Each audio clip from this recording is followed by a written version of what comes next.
Hello नमस्ते everyone, म कमराज आलम हजुरहरूलाई स्वागत गर्दछु हाम्रो beautiful channel the मेडभर्समा।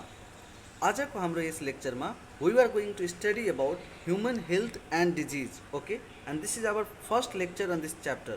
So please listen carefully, try to understand it, and if you have any sorts of confusion then कमेन्टमा चाहिँ कमेन्ट गर्नु होला। ओके, ठिक छ। So let's start. पहिला मैले एउटा कुरा भनिदिनुहोस् त, what do mean by health. त्यसपछि हामी डिजिजमा जान्छौँ है। What do mean by health, यो चाहिँ एज पर डब्लुएचओ है, as per WHO health is a complete state of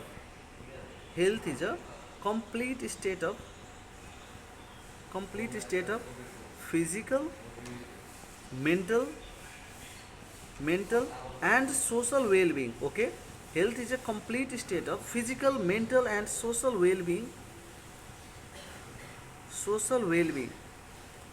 not merely the absence of disease,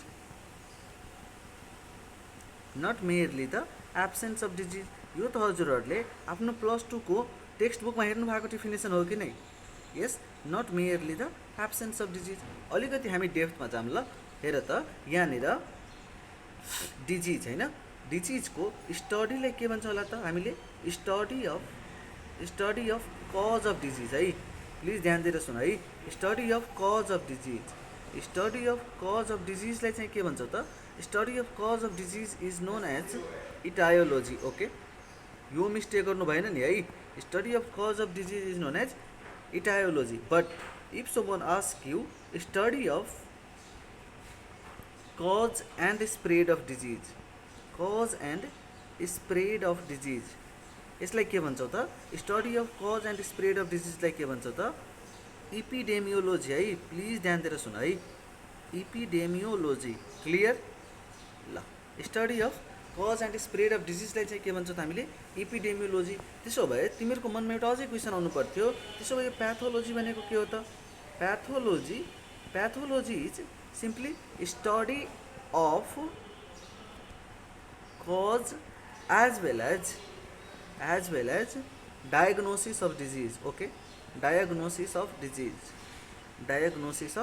disease. Clear छ यतिसम्म? क्लियर? अब हेरौँ त, पहिला कुरा जुन कि हाम्रो सिई इक्जामको लागि एकदमै इम्पोर्टेन्ट छ है। For CE most important days related with disease. Okay, important days related with disease.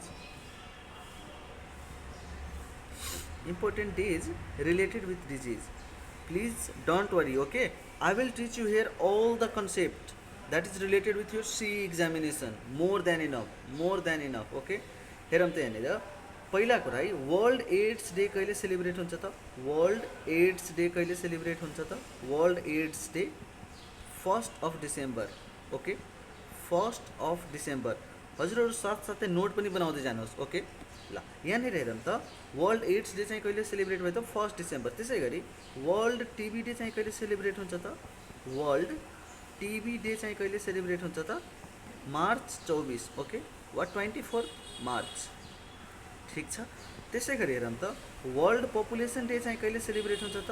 World population day कहिले सेलिब्रेट हुन्छ त? 11 जुलाई।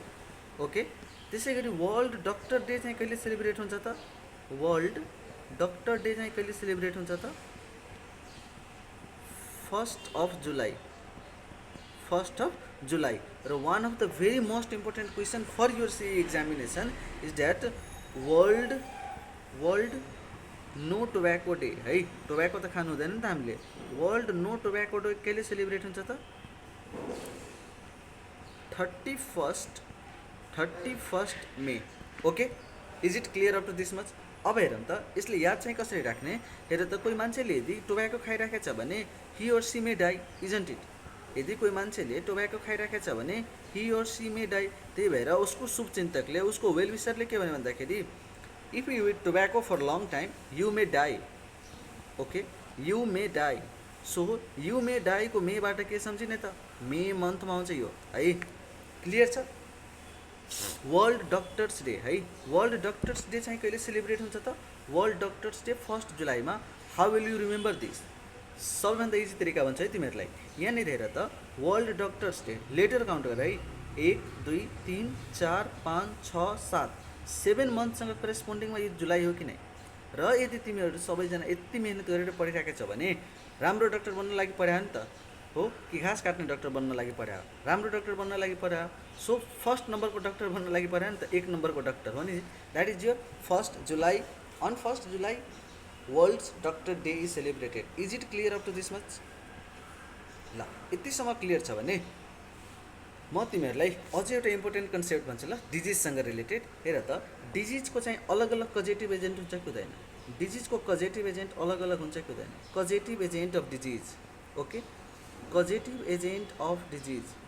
सो कजेटिभ एजेन्ट अफ डिजिजमा डिजिज के केले गर्दाखेरि हुनसक्छ त? It can be viral, okay, it can be viral.